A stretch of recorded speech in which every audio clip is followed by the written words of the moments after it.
एक छोटे से कस्बे के एक साधारण से घर में सीमा नाम की एक महिला अपनी बेटी पायल के साथ रहती थी। उसका जीवन आसान नहीं था। हर दिन एक नई चुनौती लेकर आता था, लेकिन उसके दिल में एक ही ख्वाहिश थी, अपनी बेटी को एक बेहतर और खुशहाल जिंदगी देना।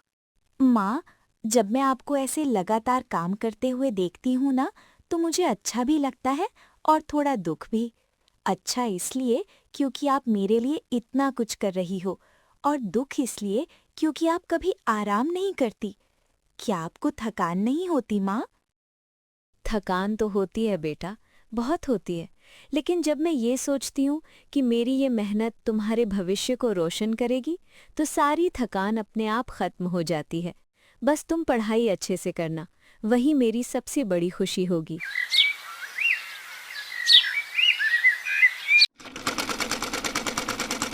अरे सीमा, सुबह से लेकर रात तक बस ये सिलाई मशीन चलाती रहती हो। इतनी मेहनत करके क्या हासिल कर लोगी? आखिर में तुम वही रहोगी, एक साधारण सी सिलाई करने वाली औरत। ना कोई बड़ा नाम, ना कोई पहचान। कभी सोचा है कि इतना सब करने के बाद भी अगर कुछ नहीं बदला तो? राधा जी, आपकी बातों में सच्चाई कम और हतोत्साह ज्यादा है। मैं जानती हूँ कि मेरा काम छोटा है, लेकिन मेरे इरादे छोटे नहीं हैं। मैं ये भी जानती हूँ कि रास्ता आसान नहीं है, लेकिन अगर इंसान अपने काम को पूरी ईमानदारी और मेहनत से करे, तो एक दिन वही छोटा काम उसे बड़ी पहचान दिला सकता है। मैं अपने काम से शर्मिंदा नहीं हूँ, बल्कि मुझे उस पर गर्व है। राधा की बातें किसी भी कमजोर इंसान का हौसला तोड़ सकती थीं, लेकिन सीमा ने उन बातों को अपनी ताकत बना लिया।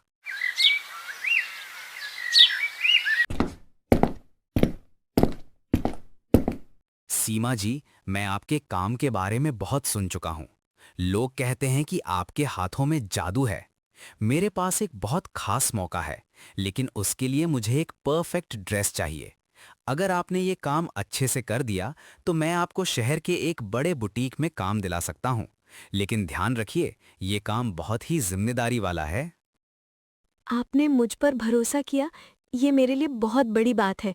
मैं वादा करती हूँ कि मैं इस काम को अपनी पूरी मेहनत और लगन से करूँगी। शायद ये मौका मेरी ज़िंदगी बदल सकता है, और मैं इसे किसी भी हालत में खोना नहीं चाहती।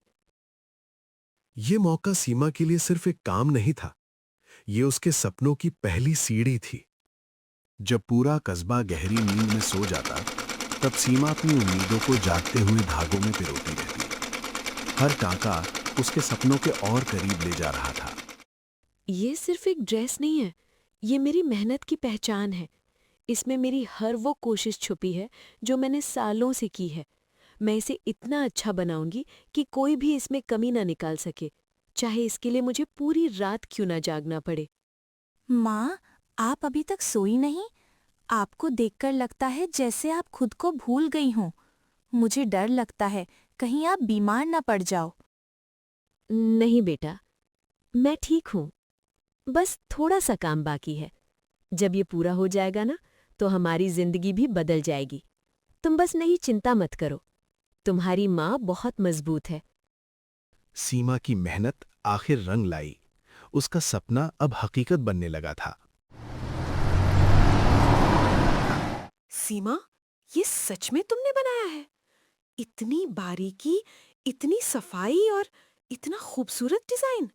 ये तो किसी प्रोफेशनल डिजाइनर का काम लगता है। तुमने इस ड्रेस में सिर्फ मेहनत ही नहीं, बल्कि अपना दिल भी लगा दिया है। मैडम, मैंने इसमें अपनी पूरी मेहनत और उम्मीद डाल दी है।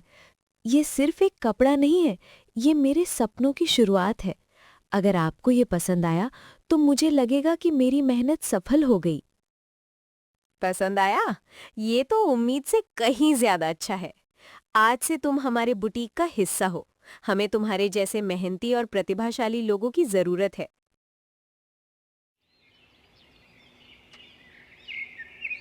माँ, आपने जो कहा था ना कि मेहनत कभी बेकार नहीं जाती, आज वो सच हो गया। मुझे आप पर बहुत गर्व है। आप मेरी सबसे बड़ी हीरो हो। सीमा, आज मुझे समझ में आया कि मैं कितनी गलत थी।